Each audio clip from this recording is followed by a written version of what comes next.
بسم الله الرحمن الرحيم maanta oo taariikhdu tahay 27ka bisha 8aad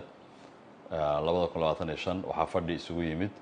guddiga doorashada madaxweynaha iyo madaxweyne ku-xigeenka dowladda waqooyi bari guddigu waxa ay halkan ku ogeysiinayaan dhammaan musharaxiinta in diiwaangelinta musharaxiintu ay ku eg tahay 28ka bisha oo ah berrito 8 fiidnimo marka waxaan ka codsanaynaa musharaxiinta u taagan xilka madaxweynaha iyo madaxweyne ku-xigeenku inay araajidooda iyo diiwaangelinta ay soo dedejiyaan ayna ku dhammaanayso insha allah habeen dambe oo taariikhdu tahay 8 fiidnimo arrintaas waa ku adkaynaynaa musharaxiinta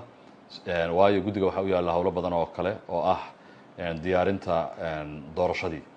marka diiwaangelintu si ay inooga dhammaato fadlan tixgelin siiya arrintaas shacabweynaha dowladda waqooyi bari iyo shacabka soomaaliyeedba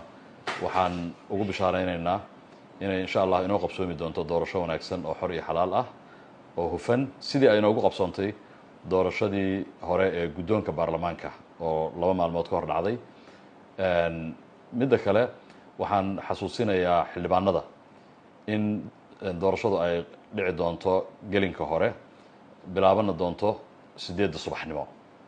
marka iyagana xildhibaanada waxaan ku adkeynayaa goobta imaanshaheeda in ay maaragtay ku dadaalaan waqtigana ilaaliyaan wassalaamu calaykum waraxmat ullahi wabarakaatu